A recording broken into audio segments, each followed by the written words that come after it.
நெல்லை இரட்டை கொலை சம்பவத்தில் 20 பேர் கொண்ட கும்பல் அடையாளம் காணப்பட்டிருப்பதாக தகவல் கிடைக்கப்பெற்றிருக்கிறது. 10 ஆண்டுகளுக்கு முன்பு நடந்த பெருமாள் பாண்டியன் கொலைக்கு பழிக்கு பழியாக இந்த சம்பவம் நடந்திருப்பதாக தெரிய வந்திருக்கிறது.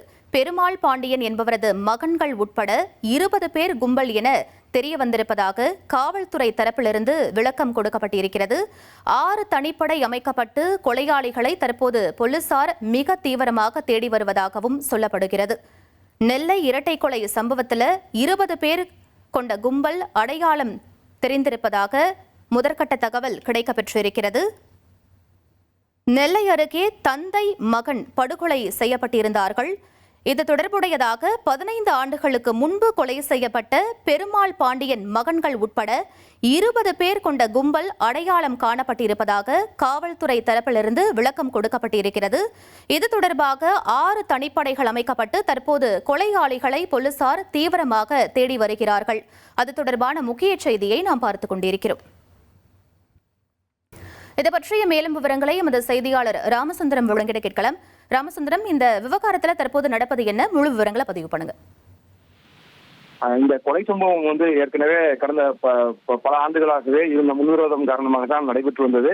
இந்த சூழல்ல கடந்த 2010ஆம் ஆண்டு பெருமாள் பாண்டியன் என்பவர் கொலை செய்யப்பட்ட வழக்கு தான் இந்த நேற்றைய தினம் நடைபெற்ற கொலைக்கு மூலாதாரமாக அமைந்ததாக போலீசார் முதற்கட்ட விசாரணை கண்டுபிடித்தார்கள். நேற்று இறந்த காளிமுத்து என்பவர் பெருமாள் பாண்டியன் கொலை வழக்கில் முக்கிய குற்றவாளியாக கைது செய்யப்பட்டவர். இந்த சூழல்ல இந்த கொலை சம்பவம் நடந்திருப்பது உறுதி செய்யப்பட்டிருக்கிறது.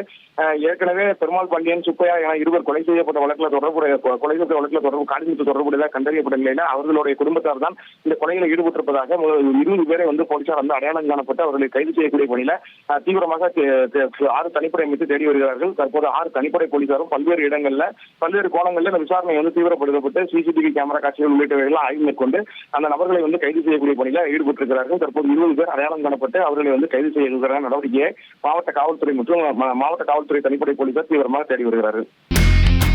இனி செல்லும் இடமெல்லாம் செய்தி. தந்தை டிவியின் வாட்ஸ்அப் சேனலை ஃபாலோ பண்ணினா செல்ல இருக்கும் இடமெல்லாம் செய்தி. இதோ QR கோட் இப்பவே ஸ்கேன் பண்ணுங்க, ஃபாலோ பண்ணுங்க.